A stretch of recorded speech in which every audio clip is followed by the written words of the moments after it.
উপস্থিত হযরত উলামায়ে কেরাম, মুসলমান ভাইরা, আল্লাহ তাআলার দরবারে শুকরিয়া আদায় করছি। আল্লাহ আমাদেরকে এই মাহফিলে উপস্থিত হওয়ার তৌফিক দান করেছেন বলে আলহামদুলিল্লাহ। আমি আপনাদের সামনে পবিত্র কোরআনের সূরা বাকারার ৪৩ নম্বর আয়াতে কারিমার একটা অংশ তেলাওয়াত করেছি। আকিমুস সালাহ, নামাজ কায়েম করো। সূরা হুদের ১১৪ নম্বর আয়াতে আছে ওয়াকিমিস সালাতা তারাফাইন নাহারি ওয়া যুলাফাম মিনাল লাইল। দিনের দুই প্রান্তে এবং রাতের কিছু অংশে নামাজ কায়েম করো। সূরা তাহার ১৪ নম্বর আয়াতে আছে ইন্নানি আনাল্লাহ লা ইলাহা ইল্লা আনা ফা'বুদনি ওয়া আকিমিস সালাতা লিযিকরি। আমি আল্লাহ, আমি ছাড়া কোনো ইলাহ নাই, আমার ইবাদত করো, আমার শরণার্থে নামাজ কায়েম করো। প্রয়োজন নেই। আল্লাহ তাআলা বললেন নামাজ কায়েম করতে। সূরা আনকাবুতের ৪৫ নম্বর আয়াতে আছে উতলু মা উহিয়া ইলাইকা মিনাল কিতাবি ওয়া আকিমিস সালাহ। আপনার প্রতি যে ওহী, কিতাবের যে ওহী আপনাকে দেওয়া হয়, নবী আপনি এটা তেলাওয়াত করেন এবং আপনি নামাজ কায়েম করেন। নামাজ পড়তে বলছে আল্লাহ, না কায়েম করতে? নামাজ কায়েম করা দ্বারা কি উদ্দেশ্য? মৌলিক ৫টা উদ্দেশ্য। ১ নম্বর আল মুহাফাজাতু আলা শুরুতিস সালাহ, নামাজের পূর্বে কিছু শর্ত আছে, এই শর্তগুলা গুরুত্ব দেওয়া। ২ নম্বর আল মুহাফাজাতু আলা রুকুই ওয়াস সুজুদ, রুকু সিজদা ধীরস্থির ভাবে করা। ৩ নম্বর আল মুহাফাজাতু আলাল খুশুই ওয়াল খুদু, খুশু খুজুর সাথে নামাজ পড়া। ৪ নম্বর পরিবারকে নামাজের কথা বলা। ৫ নম্বর সমাজের, এলাকার, থানার, জেলার, রাষ্ট্রের প্রতিটি মুসলমান যেন নামাজি হয়ে যায়, এই চেষ্টা অব্যাহত রাখা। এর মানে হলো নামাজ কায়েম করা। তো ১ নম্বর নামাজের পূর্বে কিছু শর্ত আছে, এই শর্তগুলা গুরুত্ব দেওয়া। নামাজের পূর্বে কি শর্ত আছে? শরীর পাক, কাপড় পাক, নামাজের জায়গা পাক, সতর ঢাকা, কিবলামুখী হওয়া, সময় মতো নামাজ পড়া, নামাজের নিয়ত করা। শরীর পাক করা দ্বারা উদ্দেশ্য হলো ওযু না থাকলে ওযু করা, গোসল ফরজ হলে গোসল করা। সূরা মাইদার ৬ নম্বর আয়াতে আল্লাহ বলেন ইয়া আইয়ুহাল্লাযীনা আমানু ইযা কুমতুম ইলাস সালাহ ফাগসিলু ওয়ুজুহাকুম ওয়া আইদিয়াকুম ইলাল মারাফিকি ওয়ামসাহু বিরুউসিকুম ওয়া আরজুলাকুম ইলাল কা'বাইন। আল্লাহু আকবার। হে ঈমানদারগণ, যখন তোমরা নামাজের ইচ্ছা করো তখন তোমরা মুখমণ্ডল ধৌত করো, ২ হাত ধৌত করো, মাথা মাসাহ করো, ২ পা ধৌত করো। ওয়া ইন কুনতুম জুনুবান ফাত্তাহহারু, যদি তোমরা জুনুবি হও, অপবিত্র হও, গোসল ফরজ হয়, তাহলে তোমরা গোসল করো। সহিহ বুখারীর বর্ণনা ৬৯৫৬ নম্বর হাদিস। عن أبي هريرة رضي الله تعالى عنه عن النبي صلى الله عليه وسلم قال لا يقبل الله صلاة أحدكم إذا أحدث حتى يتوضأ। রাসূলুল্লাহ সাল্লাল্লাহু আলাইহি সাল্লাম বলেন, তোমাদের কোন ব্যক্তির ওযু না থাকলে যতক্ষণ সে ওযু না করবে, ওযু না করা পর্যন্ত তার সালাত, তার নামাজ আল্লাহ তাআলা কবুল করবেন না। তিরমিজির ৪ নম্বর হাদিস। قال رسول الله صلى الله عليه وسلم, আওয়াজটা বাড়ি হয়ে গেল, আওয়াজ বাড়ি বাড়ি হয় না। নরমাল হুজুর, আপনি এই চারদিকে তো কারুকার্য করে দেন, নরমাল মাইক রাখেন, মানে মনে করেন যে আইসক্রিম ব্যস্ত আছে, এরকম নরমাল মাইক রাখেন, একদম নরমাল লাগে। রাসূল ইকু টিকু কিচ্ছু লাগবে না, ইকু রিবাব বিবাব কিচ্ছু লাগবে না, নরমাল মানে আমি আরিফ বিন হাবিবিতে কথা বলতেছি, ভালো আছেন তো মাইকের জন্য দেই না। রাসূলুল্লাহ সাল্লাল্লাহু আলাইহি সাল্লাম বলেন মিফতাহুল জান্নাতি আস-সালাহ ওয়া মিফতাহুস সালাতি আত-তুহুর, জান্নাতের চাবি হলো নামাজ, নামাজের চাবি হলো পবিত্রতা। নামাজের পূর্বে পবিত্রতা লাগবে, এই হলো শরীর পাক, কাপড় পাক করা। নামাজের পূর্বে আপনি চেক করবেন আপনার কাপড়টা পবিত্র আছে কিনা। এই পবিত্র কাপড়ে নামাজ পড়া মানে নামাজ কায়েম করা। সূরা মুদাসসিরের 4 নম্বর আয়াতে আল্লাহ বলেন ওয়া থিয়াবাকা ফাতাহহির, নবী আপনি আপনার কাপড় সমূহ পবিত্র করেন। সহিহ বুখারীর বর্ণনা 227 নম্বর হাদিস, এক মহিলা রাসূলুল্লাহ সাল্লাল্লাহু আলাইহি সাল্লামের কাছে আসছে। جاءت امرأة النبي صلى الله عليه وسلم فقالت أرأيت إحدانا تحيد في الثوب فكيف تصنع يا رسول الله। এক মহিলা রাসূলুল্লাহ সাল্লাল্লাহু আলাইহি সাল্লামের কাছে আসছে, আসার পর বললেন ইয়া রাসূলুল্লাহ, নারীদের কাপড়ের মধ্যে যখন নাপাক লাগে এই নাপাকি পবিত্র করার কি উপায় আপনার কাছে জানতে চাই। নবী বললেন 4টা উপায়। 1 নাম্বার তাহুতুহু, নাপাকি ঘষবে। 2 নাম্বার সুম্মা তুকরিসুহু বিল মা, এটা পানি দিয়ে নিগড়ে। 3 নাম্বার ওয়া তামদাহুহু, এটা চিপবে ভালোভাবে। 4 নাম্বার এটা শুকাতে দিবে, শুকানোর পর এটা পবিত্র হবে। সুম্মা তুসাল্লি ফি, এরপর এই পবিত্র কাপড়ে সে নামাজ পড়তে হবে। এখান থেকে মাসালা শিখলাম আমরা, নামাজের পূর্ববর্তী শর্ত কাপড় পবিত্র থাকা। পবিত্র কাপড়ে নামাজ পড়া মানে নামাজ কায়েম করা। নামাজের জায়গা পাক, নামাজের আগে বাসায় যদি নামাজ পড়েন সুন্নত ওয়াজিব নফল নামাজ, যা নামাজটা চেক করবেন বাচ্চা প্রস্রাব করেছে কিনা অথবা কোনো নাপাকি আছে কিনা। মসজিদে যদি জানালার পাশে নামাজ পড়েন বাতাসে কোনো নাপাকি আপনার নামাজের জায়গায় এসেছে কিনা এটা চেক করে নামাজ পড়া মানে নামাজ কায়েম করা।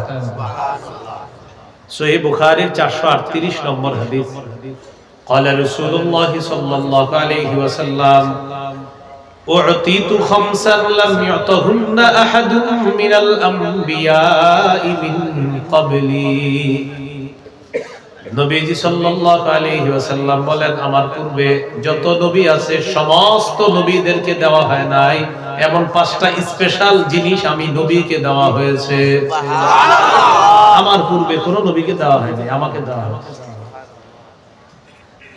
1 নাম্বার নুসিরতু বিররুবি মাসিরাতা শাহরিন, আমাদের নবী বলেন আমি যখন কারো বিরুদ্ধে জিহাদের জন্য বের হই 1 মাসের দূরত্বে বেঈমানদের অন্তরে আমার ব্যাপারে আল্লাহ তাআলা কাঁপন সৃষ্টি করে দেয়। সুবহানাল্লাহ, বেঈমানদের অন্তরে কাঁপন ধরায় দেয়, আল্লাহ কি আসতেছে রে। নবী বলেন এটার মাধ্যমে আমাকে অগ্রিম সাহায্য করা হয়, কারণ এটার মাধ্যমে বেঈমানরা আগে থেকে দুর্বল হয়ে পড়বে। সুবহানাল্লাহ। 2 নাম্বার وجعلت لي الارض مسجدا وطهورا, নবীজি বলেন পুরা জমিনটা আমার জন্য পবিত্র এবং সিজদার স্থান বানিয়ে দেওয়া হয়েছে। গোটা জমিন আমার জন্য পবিত্র আর গোটা জমিন আমার জন্য মসজিদ। সুবহানাল্লাহ। فأيما رجل من أمتي أدركته الصلاة فليصلي, নবীজি বলেন আমার উম্মতের কারো যদি নামাজের সময় হয় আশেপাশে যদি ইবাদত খানা না পায় ওই জমিনের মধ্যে ইবাদত করে নিবে, নামাজ আদায় করে নিবে, আল্লাহ তাআলা তার নামাজ কবুল করে নিবেন। যেখানে সময় হবে সেখানে নামাজ পড়বে, নামাজ আল্লাহ কবুল করে নিবেন। 3 নাম্বার ওয়া উহিল্লাত লিয়াল গনাইম, আমার জন্য গনিমতের মাল বৈধ করে দেওয়া হয়েছে। 4 নাম্বার কানান নবিয়্যু ইউবাসু ইলা কওমিহি খাসাতান ওয়া বুইসতু ইলান নাসি কাফা, আমার পূর্বে যত নবী পাঠানো হয়েছে বিশেষ জাতির কাছে নবীদেরকে পাঠানো হয়েছে, আমি নবীকে গোটা জাতির জন্য নবী হিসাবে পাঠানো হয়েছে। সুবহানাল্লাহ। 5 নাম্বার ওয়াতিতু শাফাআ, আমাকে সার্বজনীন সুপারিশ করার অনুমতি দেওয়া হয়েছে। কিয়ামতের ময়দানে মানুষগুলা বিপদের মধ্যে থাকবে, ঈসা নবী মানুষগুলা নিয়ে আমার কাছে আসবে, আসার পর আমি আরশের নিচে যাব, যাওয়ার পর সিজদায় পড়ে যাব। আল্লাহ তাআলা আমাকে বলবেন ইরফা রাসাক, আপনি মাথা উঠান। কুলতু ইসমা, আপনি যা বলেন আপনার কথা শোনা হবে। সাল তু'তু, আপনি যা চান আপনাকে দেওয়া হবে। ওয়াশফা তুশাফা, আপনি সুপারিশ করেন আপনার সুপারিশ মঞ্জুর করা হবে। সুবহানাল্লাহ। নবীজি বলেন আমি মাথা উঠিয়ে সর্বপ্রথম আল্লাহকে বলবো আপনি বিচার ব্যবস্থা শুরু করেন। আমাদের নবীজির সুপারিশে সবার জন্য আল্লাহ তাআলা বিচার ব্যবস্থা শুরু করেন। সুবহানাল্লাহ। এটাকে বলা হয় সার্বজনীন সুপারিশ। এই পাঁচটার মধ্যে একটা হলো গোটা জগৎ খালেকের পক্ষ থেকে পবিত্র, মাখলুক যদি এটাকে অপবিত্র বানায়, এটাকে পবিত্র করে নামাজ পড়া, নামাজ কায়েম করা। সতর ঢেকে নামাজ পড়া গুরুত্বপূর্ণ মাসালা।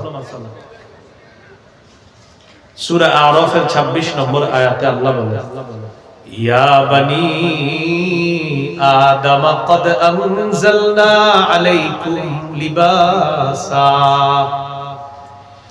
ইউয়ারি সাওআতিকুম ওয়ারিশা ওয়া লিবাসুত তাকওয়া যালিকা খায়র। আল্লাহ তাআলা বলেন আমি তোমাদেরকে পোশাক দিলাম যে পোশাক তোমাদের সতর ঢেকে রাখবে এবং সৌন্দর্যতার কারণ, সতর ঢেকে রাখবে এবং সৌন্দর্যতার জন্য পোশাক দিলাম। এই আয়াত দ্বারা বোঝা যায় সতর ঢেকে নামাজ পড়বো, ঠিক আছে। তো এর মানে কি, মসজিদের সামনে পুকুর আছে, পুকুরে ডুব দিয়ে উঠলেন, ওঠার পর লুঙ্গিটা রোদ্রে দিয়ে গামছাটা গায়ে দিয়ে আল্লাহু আকবার মসজিদে গিয়ে।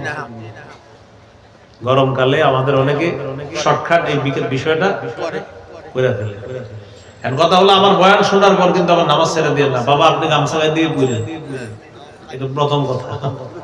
আপনি যদি বলেন হুজুর আপনি বলছেন এই জন্য আমি আর পড়ব না, আপনি গামছা গায়ে দিয়ে পড়েন। কিন্তু কথা হলো সতর তো ঢাকবেন, ঢাকার পাশাপাশি একটু পরিপাটি পোশাকে নামাজে যাওয়ার চেষ্টা করা। কারণ সূরা আরাফের 31 নম্বর আয়াতে আছে ইয়া বানি আদম খুযু জিনাতাকুম ইনদা কুল্লি মাসজিদ। আল্লাহ তাআলা বলেন হে আদম সন্তান, প্রত্যেক সালাতের সময় তোমরা বেশভূষা ধারণ করে নামাজ আদায় করবা। নামাজের সময় বেশভূষা ধারণ করবা, একটু সুন্দর পোশাকে নামাজ পড়বা। তাহলে দুইটা বিষয় শিখলাম, সতর ঢেকে নামাজ, একটু উত্তম পোশাক পরে নামাজ পড়া। পোশাক তিন প্রকার, বলেন পোশাক কয় প্রকার? বলেন ওয়াজিব, মুস্তাহাব, হারাম। ওয়াজিব, মুস্তাহাব, হারাম। ওয়াজিব পোশাক হলো যতটুকু পোশাকে আপনার সতর ঢেকে রাখা যায় এতটুকু পোশাক আবশ্যক, এটা লাগবে। আবু দাউদের 4017 নম্বর হাদিসের বর্ণনা। এই হাদিসের বর্ণনাকারী সাহাবী তিনি হলেন এক ব্যক্তির দাদা হয়। তো হাদিসটা এইভাবে, বাহাস ইবনে হাকিম তিনি তার বাবা থেকে, তার বাবা তার দাদা থেকে, তার দাদা নবীর থেকে হাদিসটা বর্ণনা করেন। সুবহানাল্লাহ। তুমি কার থেকে শুনছো? আমার আব্বার থেকে। তোমার আব্বা কার থেকে? আমার দাদার থেকে। আমার দাদা নবীজির থেকে। عن بهز بن حكيم عن أبيه عن جده قال قلت يا رسول الله عوراتنا ما نأتي منها وما نذر يا رسول الله ইয়া রাসূলুল্লাহ, আপনার কাছে জানতে চাই কতটুকু সতর আমরা খোলা রাখবো আর কতটুকু ঢেকে রাখতে হবে, আপনার কাছে জানতে চাই। নবীজি বললেন ইহফাজ আওরাতাক ইল্লা মিন যাওজাতিক, তোমার বিবি ছাড়া সবার সামনে তোমার সতর ঢেকে রাখবা। সাহাবী বললেন ইদা কানাল কওমু বা'দুহুম আলা বা'দিন, ইয়া রাসূলুল্লাহ যখন অনেক মানুষ একসাথে থাকে তখন সতরের কি মাসালা?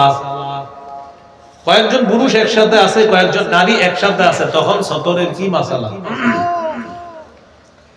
কলেজের মধ্যে হোস্টেলে ছেলেরা একসাথে থাকে, মেয়েরা মেয়ে হোস্টেলে একসাথে থাকে, মাদ্রাসায় ছাত্ররা একসাথে থাকে, মেয়ে মাদ্রাসায় মেয়েরা একসাথে থাকে, তখন সতরের কি মাসালা? فقال رسول الله صلى الله عليه وسلم إن استطعت أن لا يرينها أحد فلا يرينها।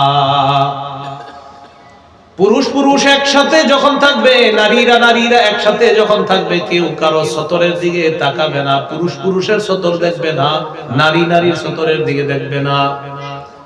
সাহাবী বললেন, ইদা কানা রাজুলু খালিয়ান ইয়া রাসূলুল্লাহ, হুজুর কেউ যদি ঘরের মধ্যে একা থাকে তখন সতরের কি মাসালা? ঘরে একা আছে। فقال رسول الله صلى الله عليه وسلم الله أحق أن يستحيا منه من الناس। ঘরে যদি তুমি একা থাকো, দরজা জানালা বন্ধ, কেউ নাই, আল্লাহ আছে, আল্লাহকে মানুষের চাইতে বেশি লজ্জা পাওয়া দরকার। তুমি আল্লাহকে বেশি লজ্জা পাবা, আর আল্লাহকে লজ্জা পেয়ে তুমি তোমার সতর ডাকবা, কারণ তখন কেউ দেখে না, আল্লাহ তোমাকে দেখে, তখন তুমি সতর আরো গুরুত্ব সহকারে ডাকবা। এ হলো ওয়াজিব। 2 নাম্বার মুস্তাহাব পোশাক। মুস্তাহাব পোশাক হলো আপনি একটু উত্তম পোশাক পরিধান করে চলাফেরা করা, সালাতে যাওয়ার চেষ্টা করা। আবু দাউদের হাদিস 4062 নম্বর হাদিস। এই হাদিসের মধ্যে আছে عن جابر رضي الله تعالى عنه قال أتانا رسول الله صلى الله عليه وسلم। জাবের রাদিয়াল্লাহু তাআলা আনহু বর্ণনা, রাসূলুল্লাহ সাল্লাল্লাহু আলাইহি সাল্লাম আমাদের কাছে আসলেন, আসার পর রাআ রাজুলান শাইসান قد تفرق شعره, এসে দেখলেন এক ব্যক্তির মাথার চুলগুলো এলোমেলো চুল। فقال رسول الله صلى الله عليه وسلم اما يجد هذا ما يسكن به شعرا। রাসূলুল্লাহ সাল্লাল্লাহু আলাইহি সাল্লাম বললেন, আচ্ছা সে কি কোনো চিরুনি পায় না মাথার চুলগুলো আঁচড়ানোর জন্য?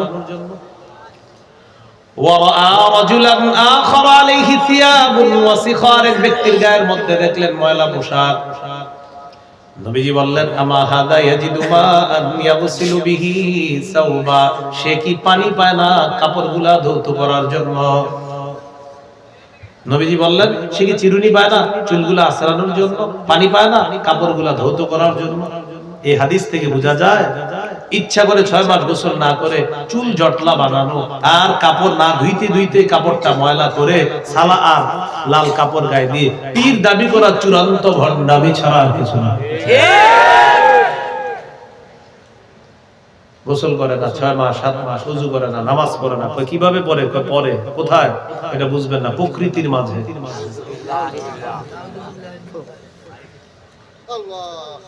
মাঝে মাঝে আপনাকে বলবে ওটা রূপ দুইটা, এক রূপ আপনার সামনে আছে, আরেক রূপ নামাজে আছে, এরকম আপনার। এবং এই জাতীয় কথা খাইতেছে জনগণ, এই জাতীয় কথা নেওয়ার মতো লোক আছে। আমি কিছুক্ষণের জন্য মেনে নিই, মনে করেন ওনার মুরিদ হইল। এখন মুরিদ হওয়ার পর মুরিদরা আপেল, কমলা, আঙ্গুর ইত্যাদি সব আনে, একজন মুরিদ কি এক সেট পাঞ্জাবি আনার সামর্থ্য হইল না? একজন মুরিদ কি 3 টাকা দিয়ে একটা শ্যাম্পু কিনে দিতে পারলো না পীর সাহেবের চুলগুলো ধৌত করার জন্য? কারণ পীর সাহেব তার চুলও ধৌত করবে না, পীর সাহেব তার কাপড়ও ধৌত করবে না। কেন? পীর জানে যে আমি যদি একটু ভালো পোশাক টোশাক পরি, পাবলিক আমাকে মাইকের সামনে বসাই দিতে পারে, আর বলবে হুজুর আমাদেরকে কিছু নসিহত করে শোনান। উনি নিজেও জানে যে আমি তো কিছু করতে পারবো না। যেন ভণ্ডামির একটা রূপ ধরার একটা অন্যতম উপকারিতা হলো চুপচাপ নিচের দিকে তাকায় থাকবে, আর মুরিদদেরকে জিজ্ঞাসা করবেন এমনি রইছে কা, বলবে বুঝবা না কি যে আছে ভিতরে। এই এক আজীব এক কাহিনী নিয়ে আপনার সামনে থাকবে, আর বুঝাবে, বুঝবা না। এই বুঝবানার উপরে তার জীবন চলে গেছে। নিচের দিকে তাকায় না, কিচ্ছু বলবে না, কারণ এটা তো ওই যে এখন উনি যদি ওই পোশাক খুলে ফেলে তাহলে এটা টিকবে না। এই জন্য সে জানে আমার এই ভণ্ডামির ইনভেস্ট হলো আমার এই ময়লা কাপড় আর আমার এলোমেলো জটলা চুলগুলা, এই পুঁজি যদি নষ্ট হয় আমার ব্যবসা লাগবে না। ব্যবসা ধরে রাখার একটা কৌশল। তাহলে বলেন এই জাতীয় চুল জটলা করা, ইচ্ছা করে চুল ধৌত না করা ইসলাম সমর্থন করে? এরপর আপনি কি বলেন, বলার পরে আপনার বলবে কি এটা আরিফ বিন হাবিব তো শরীয়তের আলোকে ওয়াজ করছে, আর একটা জগৎ আছে এটা উনি জানেন।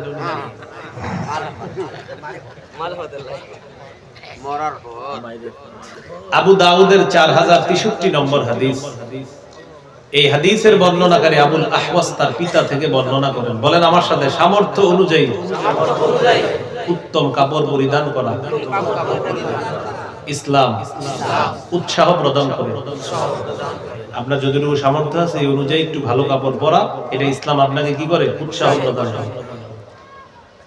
আবুল আহওয়াস তার পিতা থেকে বর্ণনা করেন, তিনি বলেন আতাইতুন নবী সাল্লাল্লাহু আলাইহি ওয়াসাল্লাম ফি থাওবিন দুনিন, আমি আল্লাহ রাসূলের কাছে নরমাল পোশাকে আসলাম। নবীজি আমাকে বললেন আলা কামালুন, তোমার সম্পদ আছে কিনা? আমি জবাব দিলাম হুজুর আমার সম্পদ আছে। আল্লাহ নবী বললেন মিন আইয়িল মাল, কোন ধরনের সম্পদ? সাহাবী বললেন কদ আতানি আল্লাহু মিনাল ইবলি ওয়াল গানামি ওয়াল খাইলি ওয়ার রাকিক, হুজুর আল্লাহ আমাকে ওট দিয়েছে, মেষ দুম্বা ঘোড়া দিয়েছে। আল্লাহ তাআলা আমাকে দাস দাসী দিয়েছেন, আলহামদুলিল্লাহ আমার যথেষ্ট সম্পদ আছে। নবীজি বললেন ইদা আতাকাল্লাহু মালান ফালইউরা আথার নি'মাতিল্লাহি আলাইকা ওয়া কারামাতি, আল্লাহ তাআলা যখন তোমাকে সম্পদ দান করেছেন তোমার উচিত আল্লাহ তাআলার এই নিয়ামতের নিদর্শনটা যেন তোমার মধ্যে দেখা যায়। আল্লাহ এই নিয়ামত দেখতে পছন্দ করেন। তোমার সামর্থ্য অনুযায়ী তুমি পোশাক পরবা, এটা দেখতে আল্লাহ পছন্দ করেন। এই হাদিস থেকে বুঝলাম সামর্থ্য অনুযায়ী একটু উত্তম পোশাক পরা এটা দোষণীয় না। ইবনে মাজার হাদিস 1056 নম্বর হাদিস। এই হাদিসের বর্ণনাকারী আয়েশা সিদ্দিকা রাদিয়াল্লাহু তাআলা আনহা তিনি বলেন আন্না নবী সাল্লাল্লাহু আলাইহি ওয়াসাল্লাম খাতাবান নাস ইয়াউমাল জুমআ, রাসূলুল্লাহ সাল্লাল্লাহু আলাইহি ওয়াসাল্লাম জুমার নামাজের দিন খুতবা দিচ্ছিলেন মানুষের সামনে। ফারাআ আলাইহিম সিয়াবান নিমান, আল্লাহ নবী তাকায় দেখে সাহাবীদের অনেকের শরীরের মধ্যে কাজের পোশাক পরা, যে পোশাক পরে কাজ করছে ওই পোশাক পরে জুমার নামাজে চলে আসছে। নবী বললেন আমা আলা আহাদিকুম ইন ওয়াজাদা সাআতান আইয়াত্তাখিযা থাওবাইন লিজুমআতিন সিওয়া থাওবাই মাহনাতিহি, নবীজি বললেন তোমাদের যাদের সামর্থ্য আছে তাদের জন্য উচিত জুমার নামাজের জন্য 2 জোড়া পোশাক রাখা। কাজের পোশাকগুলো খুলবা, খোলার পর উত্তম পোশাক পরিধান করে জুমার নামাজে আসবা। নবীজি বললেন কাজের পোশাক এটা খুলবা, একটা উত্তম পোশাক পরে জুমার নামাজে আসবা। তাহলে ভাই আয়াত হাদিসগুলা মিলাই আমরা সতর ঢেকে নামাজ পড়া, উত্তম পোশাক পরে নামাজ পড়া, সামর্থ্য অনুযায়ী মোটামুটি ভালো মানের পোশাক পরে নামাজ পড়ার চেষ্টা করা, আল্লাহ তৌফিক দান করেন। আমিন। 3 নাম্বার হারাম পোশাক। হারাম পোশাক কি জিনিস? পুরুষের জন্য রেশমের পোশাক হারাম। পুরুষ নারীর পোশাক পরবে না, নারী পুরুষের পোশাক পরবে না, অহংকারের পোশাক পরা হারাম। 5 নাম্বার বিধর্মীদের পোশাক। 6 নাম্বার আটশাট খাটো ছোট পাতলা পোশাক বিশেষ করে মেয়েরা পরা হারাম। এই 6 ধরনের পোশাক হারাম। 1 নাম্বার পুরুষের জন্য রেশমের পোশাক হারাম। সহিহ মুসলিমের বর্ণনা 2069 নম্বর হাদিস। قال رسول الله صلى الله عليه وسلم لا تلبسوا الحرير فإنه من لبسه في الدنيا لم يلبسه في الآخرة, নবীজি বলেন তোমরা রেশমের পোশাক পরিধান করবে না। দুনিয়ার মধ্যে কেউ যদি রেশমের পোশাক পরিধান করে আখিরাতে সে রেশম পরতে পারবে না। হাদিসের মাধ্যমে বোঝা যায় পুরুষের জন্য দুনিয়াতে রেশম হারাম, জান্নাতে পুরুষের জন্য রেশম হালাল। সুবহানাল্লাহ। রেশম জান্নাতে পুরুষের জন্য হালাল, স্বর্ণ জান্নাতে পুরুষের জন্য হালাল। স্বর্ণের বালা আল্লাহ পুরুষকেও পরাবে জান্নাতে। সুবহানাল্লাহ। হাল্লাউনা ফিহা মিন আসাবিরা মিন যাহাব, আল্লাহ তাআলা বলেন তাদেরকে পরানো হবে, পরিধান করানো হবে মিন আসাবিরা মিন যাহাব, স্বর্ণের বালা পুরুষদেরকেও পরানো হবে। সুবহানাল্লাহ। জান্নাত। সহিহ বুখারীর বর্ণনা 5837 নম্বর হাদিস।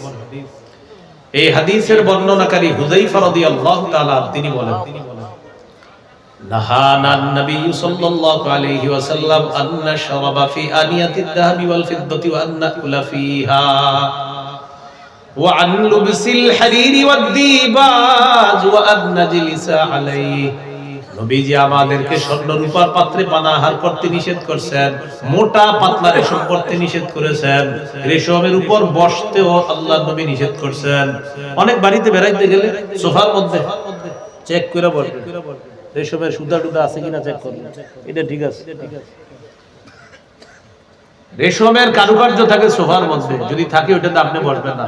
সোফার পিছনে ছোট্ট একটা বালিশ থাকে, অনেক সোফা দেখবেন ছোট্ট একটা বালিশ, এই বালিশের মধ্যে রেশমের সুতা দিয়ে কারুকার্য থাকে, সেটা আপনি পিছনে লাগাবেন না। নারী সদস্য যারা তাদেরকে ওখানে বসতে দিবেন, আপনি বসবেন না। মেয়েদের জন্য রেশমের ব্যবহার করা জায়েজ আছে, আপনার জন্য জায়েজ নেই। একান্ত যদি এই জাতীয় রেশম ছাড়া আর কোনো আপনি বসার জায়গা না পান, একটা গামছা বা তোয়ালে আইনা ওটার উপরে এটা বিছায়া এরপর আপনি ওটার উপর বসবেন, মনে থাকবে নি? সহিহ বুখারীর বর্ণনা 5633 নম্বর হাদিস। قال رسول الله صلى الله عليه وسلم لا تشربوا في آنية الذهب والفضة ولا تلبسوا الحرير। রাসূলুল্লাহ সাল্লাল্লাহু আলাইহি সাল্লাম বলেন, তোমরা স্বর্ণ রূপার পাত্রে পানাহার করবে না, রেশম পরিধান করবে না। ফাইন্নাহা লাহুম ওয়া লাকুম ফিল আখিরাহ। নবী বলেন, বিধর্মী পুরুষদের জন্য দুনিয়াতে রেশম, আর তোমরা যারা মুসলিম পুরুষ তোমাদের জন্য আখিরাতে রেশম। সুবহানাল্লাহ।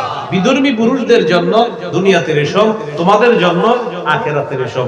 আমরা এই সঞ্চয়টা আখিরাতের জন্যই রেখে দিব। আমরা রেশম পরব না, রেশমের উপর বসবো না, স্বর্ণ আমরা ব্যবহার করব না, বলেন ইনশাআল্লাহ। দুনিয়াতে এগুলো আমাদের জন্য, পুরুষদের জন্য হারাম। রেশম ব্যবহার করা নারীদের জন্য জায়েজ আছে। সহিহ মুসলিমের হাদিস 2071 নম্বর হাদিস। এই হাদিসের বর্ণনাকারী আলী রাদিয়াল্লাহু তাআলা তিনি বলেন, উহদিয়াত লিরাসূলিল্লাহি সাল্লাল্লাহু আলাইহি ওয়াসাল্লাম হুল্লাতুন সিয়ারা। আল্লাহর নবীর কাছে একটা রেশমের কাপড় হাদিয়া দেওয়া হলো। রেশমের কাপড় হাদিয়া দেওয়ার পর আল্লাহর নবী এই কাপড়টা হযরত আলীর কাছে পাঠিয়ে দিলেন। আলী রাদিয়াল্লাহু তাআলা আনহু বলেন, বাআসা বিহা ইলাইয়া। নবী রেশমের কাপড়টা আমার কাছে পাঠাইলেন। তো হযরত আলী শক করে কি করছে আপনার, ফালাবিসতুহা, আমি রেশমের কাপড়টা পরিধান করলাম। নবীজির সামনে আসলাম, আসার পর বুঝতে পারলাম আল্লাহর নবী প্রচন্ড রেগে আছেন। ফারাফতুল গাদাবা ফি ওয়াজহিহি, চেহারার মধ্যে রাগের ছাপ দেখতে পাইলাম। দেখি নবীজি খুব রাগ করে আছে, আমার দিকে তাকায়। বুঝতে পারছি রেশম পরিধান করা নবীজি পছন্দ করেন নাই। আমাকে বললেন, ইন্নী লাম আবাত বিহা ইলাইকা লিতালবাসাহা। আলী, তুমি পরিধান করার জন্য রেশম তোমার কাছে পাঠাই নাই। ইন্নামা বাস্তু বিহা ইলাইকা লিতুশাক্কিকাহা খুমরান বাইনান নিসা। এটা পাঠিয়েছি টুকরা টুকরা করে মেয়েদেরকে দিবা, ওড়না হিসাবে ব্যবহার করার জন্য, আর তুমি পড়া শুরু করো। এটা তোমার জন্য, মেয়েদের জন্য। বুখারীর 5840 নম্বর হাদিসে আছে, হযরত আলী বলেন, ফাশাক্কাতুহা বাইনান নিসা, আমি রেশমের কাপড়টা আলাদা আলাদা করে ওড়না হিসাবে মেয়েদেরকে দিলাম তারা ব্যবহার করার জন্য। সহিহ মুসলিম আর বুখারীর হাদিস দ্বারা বোঝা যায় নারীদের জন্য রেশমের কাপড় ব্যবহার করা জায়েজ। 2 নাম্বার, পুরুষ নারীর পোশাক পরবে না। 3 নাম্বার, নারী পুরুষের পোশাক পরবে না। লাআনা রাসূলুল্লাহ সাল্লাল্লাহু আলাইহি ওয়াসাল্লাম আল মুতাশাব্বিহিনা মিনার রিজালি বিন নিসা ওয়াল মুতাশাব্বিহাতি মিনান নিসাই বির রিজাল। যে পুরুষ নারীর রূপ ধারণ করে আর যে নারী পুরুষের রূপ ধারণ করে তার উপর আল্লাহ নবীর অভিশাপ। লাআনা রাসূলুল্লাহ সাল্লাল্লাহু আলাইহি ওয়াসাল্লাম আর রাজুলা ইয়ালবাসু লিবসাতাল মারআতি ওয়াল মারআতু তালবাসু লিবসাতার রাজুল। ওই পুরুষকে আল্লাহ নবী অভিশাপ দেয় যে পুরুষ নারীর পোশাক পরে, আর ওই নারীকে আল্লাহ নবী অভিশাপ দেয় যে এই নারী পুরুষের পোশাক পরে। গায়ে হলুদ নামে একটা অনুষ্ঠান হয়, এটার মধ্যে বন্ধুরা 10 জন 20 জন এক কালারের ড্রেস বানায়, এক কালারের ড্রেস বানায়, এর মাঝে একটা ওড়নাও বানায় পা পর্যন্ত, একটা ওড়না বানায় পা, পিছন দিক থেকে বলবে আসসালামু আলাইকুম খাদিজা পার, কি অবস্থা? সে আপনার দিকে তাকাবে, উত্তরপাড়ার মুখে আপনি চিনস না, আমার চিনছি, মানে ওড়না দেখলাম তো আপনার গায়ে, ভাবলাম আবার কি আসলে আপনি ওড়না, এই যে পা পর্যন্ত ওড়না, এটা কি ছেলেদের? কিছু ছেলের কানের মধ্যে দেখবেন ছিদ্র করে দুল পরে, কানে দুল পরে, এটা কি ছেলেদের কাজ? এই ছেলের উপর আল্লাহ রাসূল অভিশাপ দেন, এই ছেলের উপর নবীজি অভিশাপ দেন। আর কিছু মেয়ে আছে পুরুষের পোশাক পরে, ছোটবেলা থেকে প্যান্ট শার্ট পরায় শিখেছে মা বাবা, বড় হওয়ার পরে এটা করে। কিছু বলতে গেলে ডায়লগ দেয় উল্টা। এই যুগে তো আবার আপনার মেয়েরা মাদারীপুর থেকেও সে পুরা কঠিন জায়গায় যোগাযোগ করে ফেলবে যে আমার মা বাবা আমার পোশাকের স্বাধীনতা দেয় না, আমি তোমাদের কাছে চলে আসতে চাই, কি করা যায়? আপনি দেখবেন আপনার হুমকি দিবে, বেশি ঝামেলা করলে আমি কিন্তু ঘরে থাকবো না, বাড়িতে থাকবো না, হুমকি দিবে। কারণ আপনি ছোটবেলা থেকে কেন এই প্যান্ট শার্ট পরা শিখেছেন? অনেকে শখে পড়ায় ছেলে মেয়েদেরকে প্যান্ট শার্ট ছোটবেলায় শখে পড়ায়, ঈদের দিন গায়ে হলুদ অনুষ্ঠানে বিয়ের দিন শখে পড়ায় বাচ্চা তো আম্মা জান আয়েশা সিদ্দিকা রাদিয়াল্লাহু তাআলা আনহার কাছে একটা নাবালেগা মেয়েকে নিয়ে গেছে। ওই মেয়ের গায়ে একটা ওড়না ছিল, পাতলা ওড়না। আম্মা জান এটা কেচি দিয়ে কাইটা শেষ করে দিয়েছে। নাবালেগা বাচ্চা মেয়ে, কেন আম্মা জান কাইটা দিলেন? ছোটবেলা থেকে এরা আপনি বড় করতেছেন খারাপ করে, এজন্য অভ্যাস পাবে। সূরা তাহরীমের 6 নম্বর আয়াত 28 পারা 19 নম্বর পৃষ্ঠা আল্লাহ তাআলা বলেন, ইয়া আইয়ুহাল্লাযীনা আমানু কু আনফুসাকুম ওয়া আহলিকুম নারা, হে ঈমানদারগণ নিজেদেরকে বাঁচাও, পরিবারকে বাঁচাও, আগুন থেকে বাঁচাও। ওয়াকুদুহান নাস ওয়াল হিজারা, যে আগুনের জ্বালানি হলো মানুষ এবং পাথর। নিজেকে বাঁচাও, পরিবারকে বাঁচাও। সাহাবায়ে কেরাম আয়াতের ব্যাখ্যায় বলেন, আল্লিমু আওলাদাকুম আল আদাবা, সন্তানদেরকে শিষ্টাচার শিক্ষা দাও, ভদ্রতা শিক্ষা দাও। ছোটবেলা থেকে সন্তানদেরকে শিষ্টাচার শিক্ষা দাও, ভদ্রতা শিক্ষা দাও। তাহলে শৈশব থেকে সন্তানকে বড় করতে হবে ইসলামী সভ্যতায়, ইসলামী আদর্শে বড় করতে হবে। বলেন ইনশাআল্লাহ। 4 নাম্বার, অহংকারের পোশাক পরিধান করা নিষেধ। قال رسول الله صلى الله عليه وسلم من لبس ثوب شهرة ألبسه الله يوم القيامة ثوب مذلة, কোন ব্যক্তি যদি দুনিয়ার মধ্যে যশ খ্যাতির পোশাক পরিধান করে, অহংকারের পোশাক পরিধান করে, কিয়ামতের ময়দানে আল্লাহ তাআলা তাকে লাঞ্ছনার পোশাক পরায়া দিবেন। উত্তম পোশাক পরবেন এই নিয়তে যে আমার আল্লাহকে আমি খুশি করার জন্য আমি একটু ভালো কাপড় পরে নামাজে গেছি। উত্তম পোশাক পরবেন রবকে খুশি করার জন্য, কাউকে দেখানোর জন্য না। তিরমিজির হাদিসে আছে 1999 নম্বর হাদিস, قال رسول الله صلى الله عليه وسلم لا يدخل الجنة من كان في قلبه مثقال ذرة من كبر, নবীজি বলেন ওই ব্যক্তি জান্নাতে প্রবেশ করবে না যে ব্যক্তির অন্তরে সরিষার দানা পরিমাণ অহংকার আছে। নাউযুবিল্লাহ। এক ব্যক্তি প্রশ্ন করলেন, ইন্নার রাজুলা ইউহিব্বু আইয়াকুনা থাওবুহু হাসানা ওয়া না'দুহু হাসানাতান ইয়া রাসূলুল্লাহ, হুজুর কোন ব্যক্তি আছে এমন যে ব্যক্তি পছন্দ করে তার পোশাকটা যেন উত্তম হয়, তার জুতা জোড়া যেন উত্তম হয়, হুজুর এটাও কি অহংকার? নবীজি জবাব দিলেন, কোন ব্যক্তি যদি উত্তম জুতা পরে, উত্তম পোশাক পরিধান করে সামর্থ্য অনুযায়ী, এটা অহংকার নয়, এটার নাম হলো সৌন্দর্যতা। ইন্নাল্লাহা জামিলুন ইউহিব্বুল জামাল, নিশ্চয় আল্লাহ সুন্দর, আর এই সৌন্দর্যতা আল্লাহ পছন্দ করেন। সুবহানাল্লাহ। কি শিখলাম? অহংকারের কোনো উদ্দেশ্য থাকা যাবে না। 5 নাম্বার, বিধর্মীদের পোশাক। আব্দুল্লাহ ইবনে আমর ইবনুল আস রাদিয়াল্লাহু তাআলা আনহুমা তিনি বলেন, রাআ আলাইয়া রাসূলুল্লাহ সাল্লাল্লাহু আলাইহি ওয়াসাল্লাম সাওবাইনি মুআসফারাইন, নবীজি আমার শরীরে 2 জোড়া পোশাক দেখলেন, রঙিন পোশাক, যে পোশাকের কালারগুলো সুন্দর না। নবী আমাকে বললেন, হাদিহি মিন সিয়াবিল কুফার, এইগুলো হলো কাফেরদের পোশাক। ফালা তালবাসহা, এই পোশাক পরিধান করো না, খুলো এই পোশাক, এগুলো কাফেরদের পোশাক। কি পরছো তুমি? এগুলো খুলো। জমরা ইবনে সালাবা নবীর এক সাহাবী নবীর সামনে আসছে ইয়ামানের 2টা পোশাক পরে। নবীজি বললেন, ও জমরা আতারা সাওবাইনি হাদাইনি মুদখিলাইকাল জান্নাহ, তুমি কি মনে করো তোমার এই পোশাক তোমাকে জান্নাতে নিবে? জমরা বুঝতে পারছে নবী এই পোশাক পছন্দ করে নাই। নবীজিকে বললেন, ইয়া রাসূলুল্লাহ লা ইস্তাগফারতালি, হুজুর আমার জন্য একটু ক্ষমা প্রার্থনা করেন, আমার অন্যায় হয়েছে, আমি বুঝতে পারছি আপনি পোশাক পছন্দ করতেছেন না। লা আকুদু হাত্তা আনজিআহুমা আন্নি, হুজুর আপনি একটু দোয়া করে দেন, আমার অন্যায় হয়ে গিয়েছে, আমি ওয়াদা করলাম আমি এই পোশাক না খুলে জমিনে বসবো না।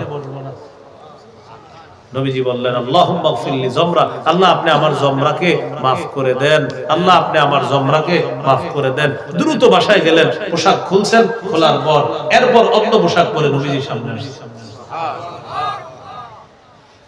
আমাদের অনেক সন্তান দেখবেন, কোটিপতির সন্তান, প্যান্ট এখানে ছেঁড়া, এখানে ছেঁড়া, এখানে ছেঁড়া, এখানে ছেঁড়া, ইদানিং আবার নিচে ঠিক আছে, উপরেও ঠিক আছে, হাঁটুটা দেখা যায়, এখানে ছেঁড়া, এই অংশ।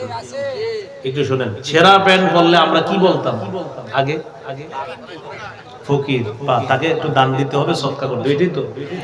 আচ্ছা, তাহলে প্যান্ট ছেঁড়া বললে ফকিরের নাম হয়, এটার নাম ভিক্ষা করতে আসছে, আর ধনী বললে এটার নাম হয়ে গেল ফ্যাশন।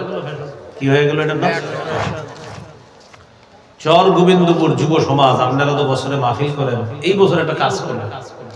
কোটিপতির কোন সন্তানের পরনে যদি দেখেন ছেঁড়া প্যান্ট, চান্দা উঠে, আপনারা ওয়াজ মাহফিল তো করেন, চান্দা উঠে, চান্দা কালেকশন করে এই এলাকার আলেম ওলামা যারা, তাদের মাধ্যমে ওই কোটিপতির কাছে যাবেন আর ওর সন্তানের কাছে গিয়ে বলবেন, ভাইজান আসলে আপনার ছেলের হয়তো প্যান্ট কিনে দেওয়ার সামর্থ্যটা আপনার নাই, এই জন্য আমরা ওই ভালো প্যান্টের জন্য নিয়ে আসছি, আমরা আসলে চান্দা উঠে যুব সমাজ আপনার কাছে নিয়ে আসছি। আমরা ভাবলাম আপনার ওষুধ টাকার অভাবে মনে হয় এরকম প্যান্টটা কিনে দিতে পারতেছি না, যেন ছেঁড়া প্যান্ট পরছে। লজ্জা শরম যদি থাকে, কি থাকে? লজ্জা শরম, মুখের উপরে লজ্জা দিয়ে মানে পরে ছিঁড়াটা জিজ্ঞাসা করবেন এটা কি, বলবে এটা ফ্যাশন। আমাদের দেশের কিছু মানুষের মাথা এমন হয়েছে, ভারতের কোন স্টার, আমেরিকার কোন স্টার কালকে যদি সালা গায়ে দেয়, ও ঠিক কালকে সালা গায়ে দিয়েছে, এবং সালা গায়ে দেওয়ার পরে কি বলবে জানেন? ওমকে সালা গায়ে দিলে এটার নাম হবে ভিক্ষুক, আর আমার সালা গায়ে দেওয়া এটার নাম হবে ফ্যাশন। তো বিধর্মীদের এই পোশাক না পরা। এখন আবার দেখেন কৌশল কি, হাঁটু পুরুষের সতর আমাদের। তো দেখেন এই পাশেও আপনার প্যান্ট আছে, এই পাশে প্যান্ট আছে, হাঁটুটা খোলা। হ্যাঁ, মানে এটা সুকৌশলে আমাদের ফরজ তরক করানোর জন্য এই প্যান্ট বানানো হয়েছে, যে মুসলমান সন্তানের পরনে উঠায়া দাও, ইচ্ছাকৃত ভাবে যেন ওর ফরজ তরক। এখানে অনেক যুবক ভাইয়ের আছে, এগুলো আপনারা পড়বেন না। এই ছেঁড়া প্যান্ট ছেঁড়া প্যান্ট আছে, আপনি পড়বেন কেন? আপনার মাথা তো, আপনি তো জ্ঞানী মানুষ, আপনি পাগল না তো, আপনি ছেঁড়া প্যান্ট পড়বেন। এখানে যারা আছেন আপনারা, আমি আশাবাদী যে আপনারা এরকম না যে আপনাদের জ্ঞান শূন্য মানুষ, সবার জ্ঞান আছে তো। ছেঁড়া প্যান্ট পরবেন কেন? ছেঁড়া প্যান্ট পরার কয়েকটা কারণ থাকতে পারে। এক, আপনি পাগল, দুই, আপনি সামর্থ্য নাই। আপনি কেন পরবেন? সুস্থ মস্তিষ্ক ছেঁড়া প্যান্ট নাম দিছে ফ্যাশন, এবং এটা মানতে হবে যে এটাই ফ্যাশন, এটা তুমি মানতে হবে। আল্লাহ হেফাজত করে। এই 5 ধরনের পোশাক গুলো, 6 নাম্বার 8-60 খাটো পাতলা পোশাক মেয়েরা পরবে না, বিশেষ করে। সহিহ মুসলিমের 2198 নম্বর হাদিস, রাসূলুল্লাহ সাল্লাল্লাহু আলাইহি সাল্লাম বলেন, 2 শ্রেণীর মানুষ জাহান্নামী, এর মাঝে একদল হলো কওমুন মাহুম সিয়াতুন কাআদনাবিল বাকরি ইয়াদ্রিবুনা বিহান নাস, একদল মানুষ যাদের সাথে গরুর লেজের মতো চাবুক থাকবে, তারা মানুষের উপর জুলুম নির্যাতন করবে, এরা জাহান্নামে যাবে। আরেক দল নিসাউন কাসিয়াত আরিয়াত মাইলাত মুমিলাত রুউসুহুন্না কাসনিমাতিল বুখতিল মাইলা লা ইয়াদখুলনাল জান্নাতা ওয়া লা ইয়াজিদনা রিহাহা, এমন নারী যেই নারীরা পোশাক পরার পরেও উলঙ্গ। নবী বলেন কেমন পোশাক? মাইলাত, এমন পোশাক যে পোশাকে নিজে অন্যের প্রতি আকৃষ্ট হয়। মুমিলাত, অন্যকে নিজের দিকে আকৃষ্ট করে। নবী বলেন তাদের মাথার চুলের খোপাগুলা ওটের হেলে পড়া কুজের মতো। লা ইয়াদখুলনাল জান্নাতা ওয়া লা ইয়াজিদনা রিহাহা, এরা জান্নাতে প্রবেশ করবে না, জান্নাতের ঘ্রাণও তারা পাবে না। মনে আছে নি আপনাদের? কি মনে আছে? নামাজ কায়েম করা দ্বারা 5টা উদ্দেশ্য। 1 নাম্বার, পূর্বের শর্তগুলা গুরুত্ব দেওয়া। শর্তগুলা কি কি? শরীর পাক, কাপড় পাক, নামাজের জায়গা পাক, সতর ঢাকা। এই সতর ঢাকা নিয়ে আলোচনা চলছে। তাহলে সতর ঢেকে উত্তম পরিপাটি পোশাকে নামাজ পড়া মানে নামাজ কায়েম করা। কিবলামুখী হয়ে নামাজ পড়া, এটা কি শরীয়তপুর না মাদারীপুর?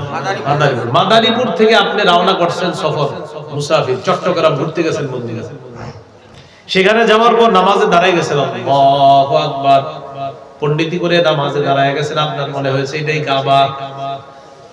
সালাম ফিরানোর আগে একজন কানে কানে আয়েশা বলে, ভাইজান উত্তর দিকে ফিরে নামাজ পড়ছেন। কোন দিকে ফিরে? উত্তর দিকে। আপনি কেন জিজ্ঞাসা করলেন না ওখানে গিয়ে? কোনো মানুষ, আপনি এক জায়গায় গেছেন, কারণ জিজ্ঞাসা করেন যে ভাই কাবা কোনটা, আমার একটু বলে দেন, কিবলা কোন দিকে? এটা না বলে আপনি নামাজে দাঁড়াইছেন, ঠিক করেন না। বাইতুল মুকাররম কতবার গেলাম জিন্দেগিতে, বাইতুল মুকাররমের বাহিরে আমার সব ঠিক থাকে, এটা উত্তর, এটা দক্ষিণ, এটা পশ্চিম, এটা পূর্ব। মসজিদের ভিতরে ঢুকলে উত্তরটা আমার মনে হয় আপনার মানে পশ্চিম, যেটা কিবলা, কিবলারে মনে হয় উত্তর, আর দক্ষিণকে মনে হয় পশ্চিম। ভিতরে ঢুকি, দক্ষিণ গেটটা বাইতুল মুকাররম, ওইটারে আমার মনে হয় আপনার যে এটাই পশ্চিম, আর উত্তর যেটা পশ্চিম এটারে মনে হইতেছে উত্তর, অথচ বাইরে ঠিক আছে। লালবাগ কেল্লার পশ্চিম পাশে আমি 11 বছর ধরে আছি। কেল্লার ভিতরে একটা মসজিদ আছে, এই মসজিদের ভিতরে যখন নামাজে ঢুকি তখন আমার মনে হয় উত্তর দিকে নামাজ পড়তেছি, আসলে কি উত্তর দিকে পড়ি না। এরকম হওয়াটা এটা স্বাভাবিক। এই জন্য তো কেবলার মাসালা, তাই কোথাও গেলে আপনি জিজ্ঞাসা করতে হবে, ভাই কেবলা কোন দিকে, আমার একটু বলে দেন। কেবলা নির্ণয় করে নামাজ পড়া মানে নামাজ কায়েম। 17 মাস 18 মাস রাসূলুল্লাহ সাল্লাল্লাহু আলাইহি সাল্লাম বাইতুল মুকাদ্দাসের দিকে ফিরে নামাজ আদায় করছেন। বারবার আকাশের দিকে মাথা উঠায়, আর নবীর মনটা চায় কেবলার দিকে, আবার যেন কাবার দিকে হয়ে যায়। নবীর মন চায় কাবার দিকে নামাজ পড়তে, কিন্তু মুখ দিয়ে বলে না, কারণ আল্লাহর হুকুম বাইতুল মুকাদ্দাসের দিকে ফিরে নামাজ পড়ে না। 17-18 মাস হয়ে গেছে। সূরা বাকারার 148-149 নম্বর আয়াত আল্লাহ নাযিল করে দিয়ে বলেন, قد نرى تقلب وجهك في السماء। নবী আপনি বারবার আকাশের দিকে মাথা উঠানামা করেন, কেন করেন আমি দেখি আর আমি জানি কেন আপনি বারবার মাথা আকাশের দিকে উঠানামা করেন। হাবিব আমি জানি আপনার মন চায় কিবলা যেন আবার আমি কাবার দিকে ঘুরে যাই, ঠিক আছে, ফালানওয়ালিয়ান্নাকা কিবলাতান তারদাহা, আপনার মনোভূত পছন্দ অনুযায়ী আবার আমি কাবার দিকে আবার কিবলাটা করে দিব, আপনার চেহারা আবার কাবার দিকে আমি ফিরিয়ে দিব। সুবহানাল্লাহ। 4 রাকাত ওয়ালা নামাজে আল্লাহ নবী নিয়ত করছেন বাইতুল মুকাদ্দাসের দিকে ফিরে। 2 রাকাত নামাজ পড়া শেষ, বাকি আছে আর কয় রাকাত? 2 রাকাত। জিবরিল আমিন আসলেন, আসার পর বললেন কিবলা পরিবর্তন হয়ে গেছে, বাকি 2 রাকাত কাবার দিকে ফিরে পড়েন। সুবহানাল্লাহ। এই জন্যই মসজিদকে বলা হয় মসজিদু যিল কিবলাতাইন, 2 কিবলার মসজিদ, মানে নবী এক নামাজ 2 কিবলার দিকে ফিরে পড়ছেন। সুবহানাল্লাহ। এই হলো কিবলামুখী হওয়া। সময় মতো নামাজ পড়া গুরুত্বপূর্ণ মাসালা। সূরা নিসার 103 নম্বর আয়াত আল্লাহ তাআলা বলেন, ইন্নাস সালাতা কানাত আলাল মুমিনিনা কিতাবাম মাওকুতা, নিশ্চয়ই মুমিনদের উপর সময় মতো নামাজ পড়া ফরজ। মুমিনদের উপর সময় মতো নামাজ পড়া ফরজ। এটা সব দিন, মাহফিলের দিনও, কিন্তু মাহফিলের দিন অনেকে এক্সাইটেড থাকে, মাহফিলের দিন অনেকে খুব ব্যস্ত থাকে, অনেক ব্যস্ত থাকে। নামাজ পড়ছেন না, খুব ব্যস্ত আছে, কি আছে, খুব ব্যস্ত আছে নামাজের মাহফিলের দিন, সবাই খুব ব্যস্ত থাকে। এই জন্য অনেকে নামাজ পড়তে ভুলে যায়। এইটা কিন্তু ভুলেন না, পড়বেন। সহিহ বুখারীর 527 নম্বর হাদিস, عن عبد الله بن مسعود رضي الله تعالى عنه سألت رسول الله صلى الله عليه وسلم أي العمل أحب إلى الله। নবীকে আমি প্রশ্ন করলাম আল্লাহর কাছে সবচেয়ে পছন্দনীয় আমল কোনটি? আল্লাহ নবী বললেন আসসালাতু আলা ওয়াক্তিহা, সময় মতো নামাজ পড়া। বলেন তো, সময় মতো নামাজ পড়া আল্লাহর কাছে সবচেয়ে পছন্দের আমল। সময় মতো নামাজ পড়া আল্লাহর কাছে সবচেয়ে পছন্দের আমল। সময় মতো নামাজ পড়া আল্লাহর কাছে সবচেয়ে পছন্দের আমল। এই জন্য সময় মতো আমরা নামাজ পড়ে নিব। মা বোনরা রান্না বসায় শীতকালে 3টায় 3:30টায়, ভাতের ফুটার অপেক্ষা আছে, তরকারি সিদ্ধ হওয়ার অপেক্ষা আছে, সূর্যটা হলুদ হবে তখন মেয়েটারে বলে তুই একটু জাল দে, আমি একটু আসতেছি, নামাজটা পড়ি। আবু দাউদের হাদিসে আছে এইভাবে সূর্য ইচ্ছা করে হলুদ বানায় আসরের নামাজের পড়া মানে না করো আরবা, 4টা ঠোকর মারা বলছে নবী। আল্লাহু আকবার, আল্লাহু আকবার, আল্লাহু আকবার, মানে আল্লাহ আপনি কোনো মতে 4 রাকাত। নবীজি বললেন তিলকা সালাতুল মুনাফিকিন, তিলকা সালাতুল মুনাফিকিন, তিলকা সালাতুল মুনাফিকিন। এটা মুনাফিকের নামাজ, এটা মুনাফিকের নামাজ, এটা মুনাফিকের নামাজ। জীবনে একটা বিষয় সব সময় সতর্ক থাকবেন, জীবনে যা হবে আর না হবে নামাজের সাথে আপোষ করবেন না। আগে নামাজ, আগে কি করবেন? নামাজ মিস করবেন না। আল মুআজামুল আওসাদাত একটা কিতাব, এই কিতাবের মধ্যে আছে। আগে আমার সাথে একটু বলেন, বলেন শরীরের জন্য, শরীরের জন্য মাথা যেমন, মাথা যেমন দ্বীনের জন্য, দ্বীনের জন্য নামাজ তেমন, নামাজ তেমন।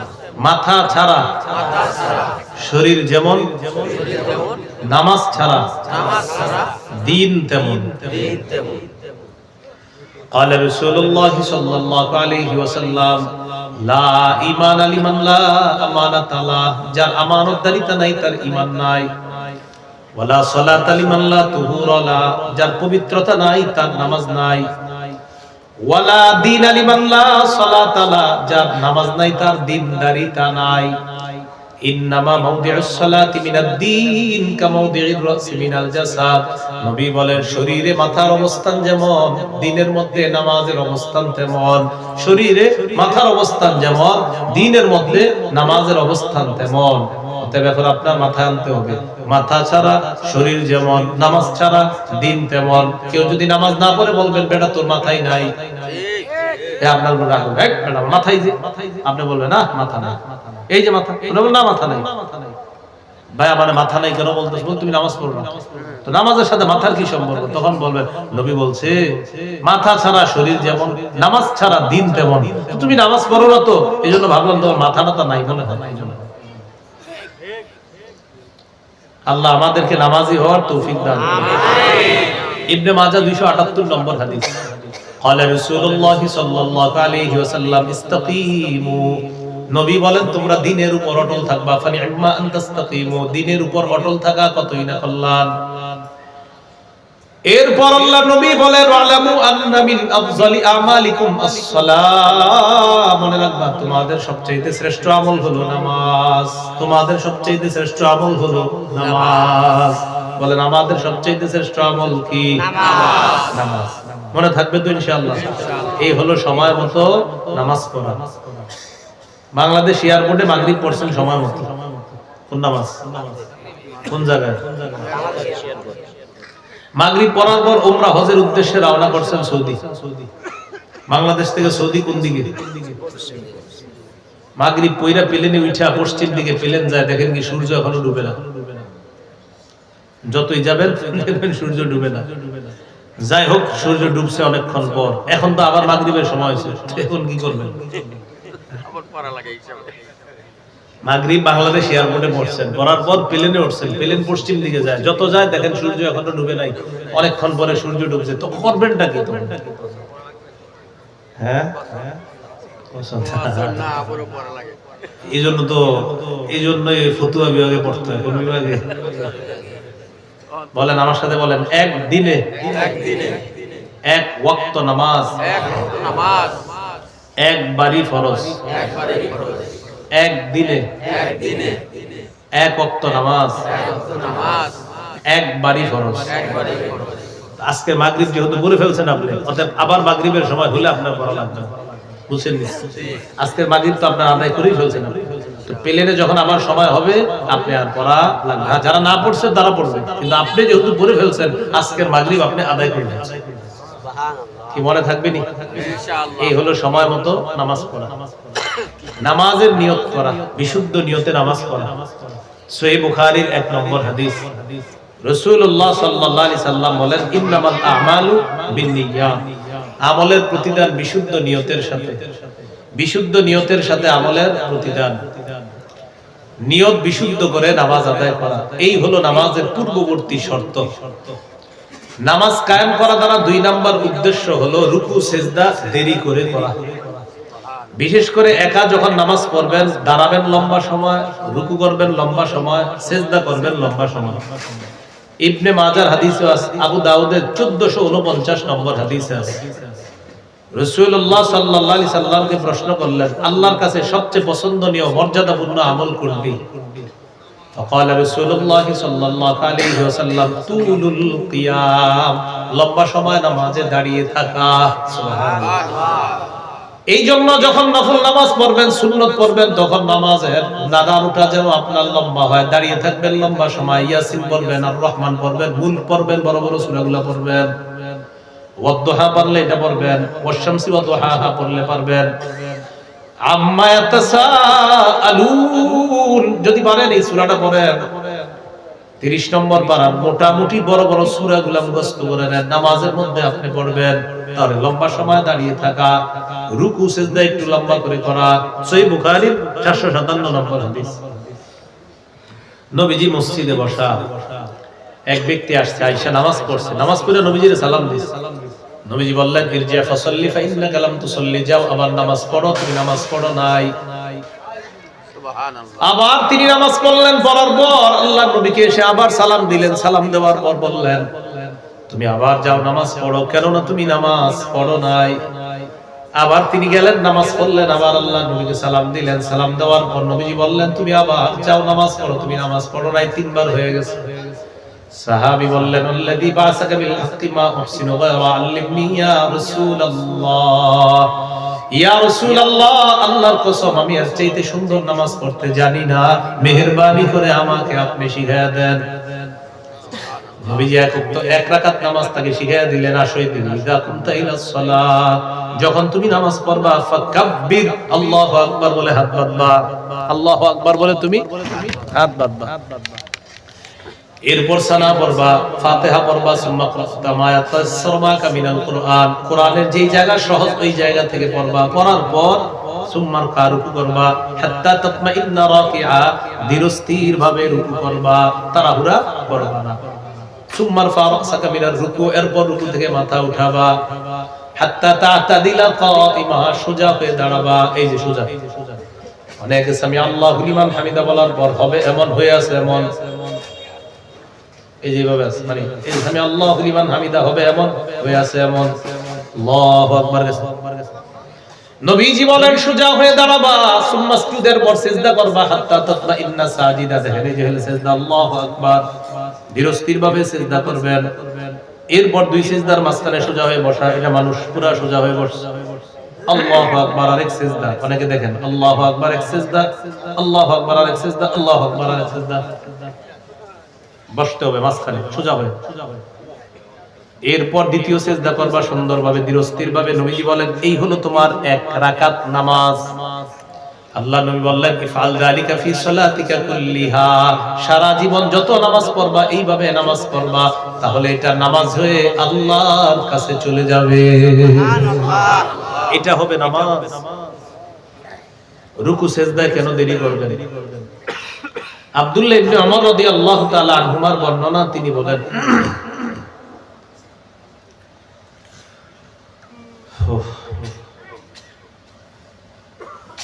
এক ব্যক্তিকে তিনি দেখলেন নামাজ পড়তেছে, নফল নামাজ পড়তেছে। নফল নামাজের মধ্যে তিনি আর তো 5 মিনিট আলোচনা করি, একটু এটা বন্ধ করে। অনেক কষ্ট হয়েছে আজকে বয়ান করতে। আমি বলি সোজা বলি, এই যে আওয়াজটা হয় না বারবার, এই যে বললাম আবার হইতেছে, এইটা আমি পারি না বয়ান করতে। আমার খুব কষ্ট হয়েছে। যাও সোজা। ওদেরও দোষ নাই, ওদেরকে এলাকাবাসী বলে এলাকা ফাটায় ফেলতে। শুরুতে ঠিক ছিল, এরপরে হঠাৎ আস্তে আস্তে বাড়ায়। আর এটা কেমন যেন আমার সাথেই হয়, আমি ও বসার পরেই বাড়ানো শুরু হয়, আগ পর্যন্ত ঠিক থাকে।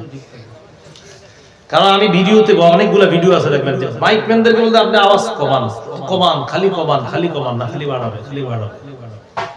আমি আবারও বলছি, আমি ওয়াজ করি না, আমি ক্লাসে বসি, ক্লাসে বসে কিছুক্ষণ ক্লাস করে চলে যাই। এটারে ক্লাস রাখেন, ওয়াজ রাখেন না। আপনি এখানে আমার বসার পরে মাগো মইগু কয়ে তো আমি টান দিব না। তো এই জন্য আপনি এটা সহজ রাখেন, কিছু সহজ বিষয় বইলে আপনাদেরকে শিখাইতে যদি পারি, এরপরে চলে যাবো।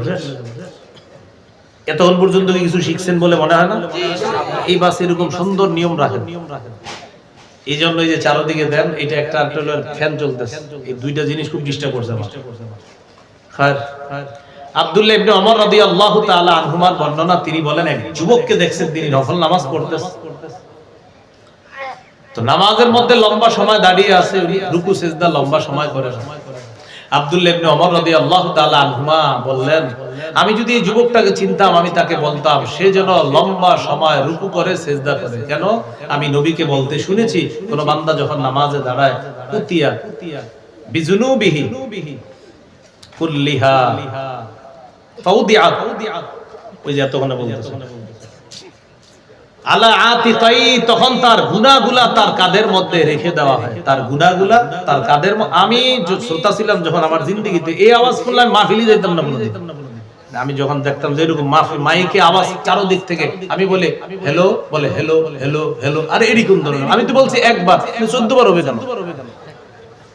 এরকম শুনলে আমি যাইতামই না। এটা কথা নাকি? আমি বলছি আসসালামু আলাইকুম, ওই জায়গায় বলতেছে আসসালামু আলাইকুম, আসসালামু আলাইকুম, আসসালামু আলাইকুম। আমি তো বলছি একবার, তো বলতেছে 14 বার। যেই দেনিয়োগ আমি বুঝি না এগুলো ভাই, আসলে সত্যি বিষয় হলো আমি ইলেকট্রনিক মিডিয়া বুঝি না। দুনিয়াতে দুইটা বিষয় বুঝি না, অঙ্ক আর ইলেকট্রনিক মিডিয়া। এজন্য এই দুই জায়গা আমার ধরে গেল। রাসূলুল্লাহ সাল্লাল্লাহু আলাইহি সাল্লাম বলেন, কোন ব্যক্তি যখন নামাজে দাঁড়ায় তার গুনাহগুলো তার কাঁধের মধ্যে রেখে দেওয়া হয়। কুল্লামা রাকা আও সাজাদা, যখনই সে রুকু করে সিজদা করে, তাসাকাতাত আনহু, তার গুনাহগুলো ঝরে পড়া শুরু হয়। সুবহানাল্লাহ।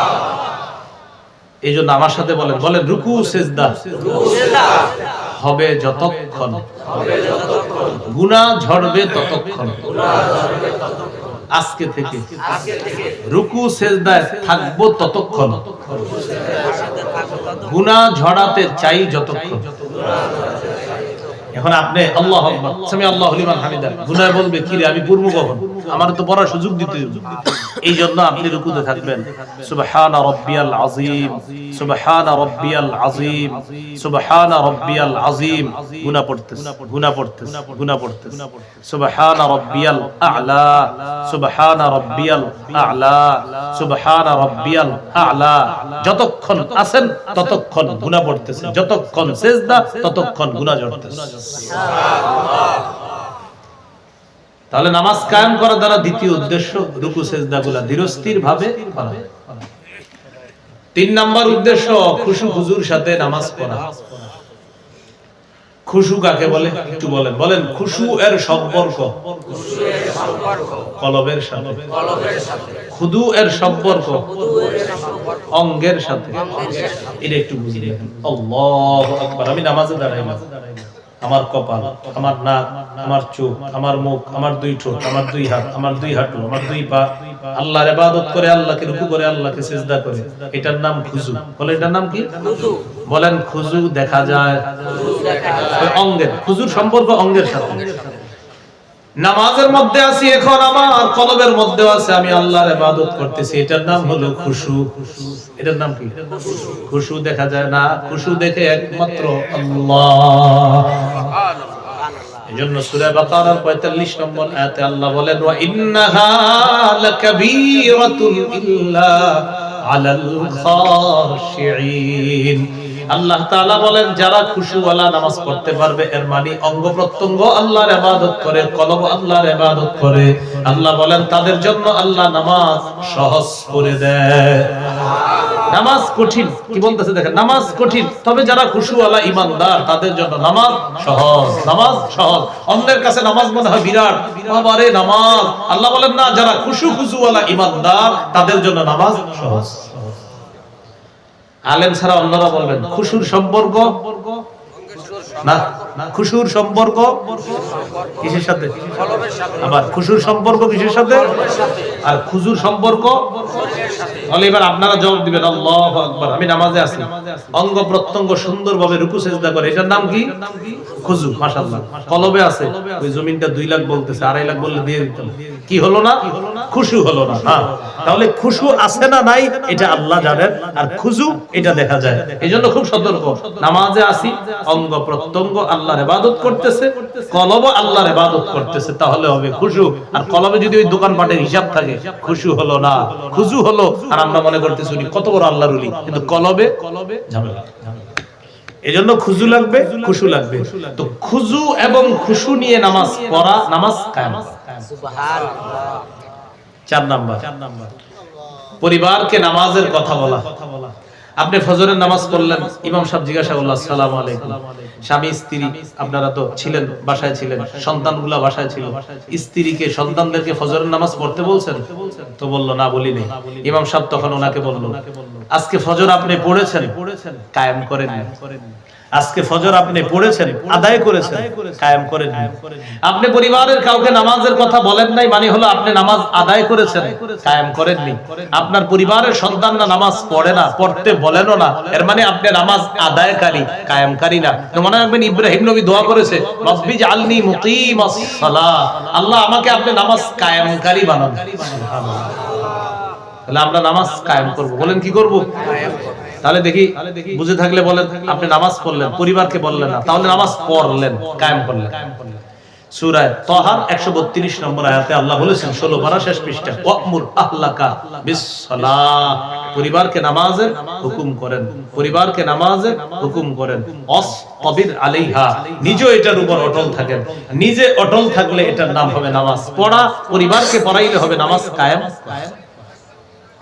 5 নাম্বার আপনার প্রতিবেশী এলাকার মানুষ।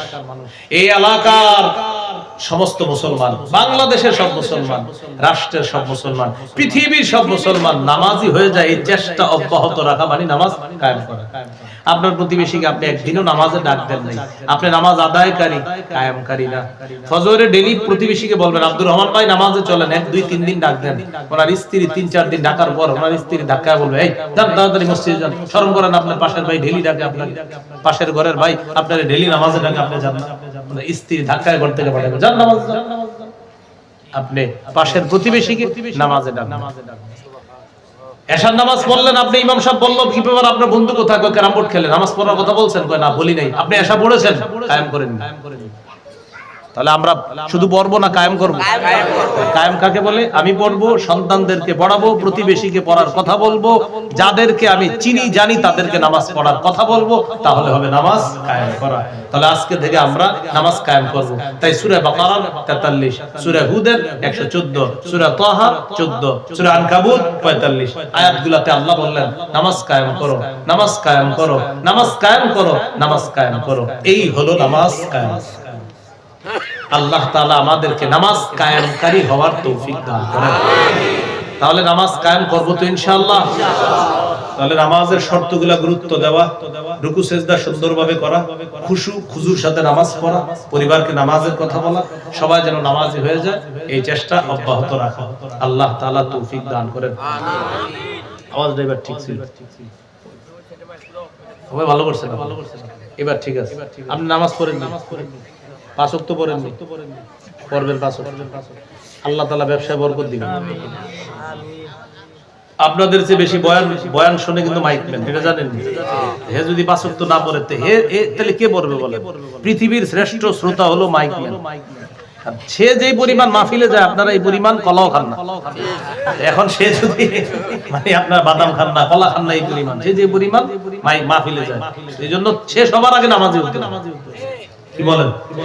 মাইক ঠিক মানে আপনারাও হতে হবে। তাহলে নামাজ আমরা সবাই পড়বো, বলেন ইনশাআল্লাহ। আল্লাহ তৌফিক দান করেন। সুবহানাল্লাহি ওয়া বিহামদিহি, সুবহানাকাল্লাহুম্মা ওয়া বিহামদিক, আশহাদু আল্লা ইলাহা ইল্লা আনতা, আস্তাগফিরুকা ওয়া আতুবু ইলাইক।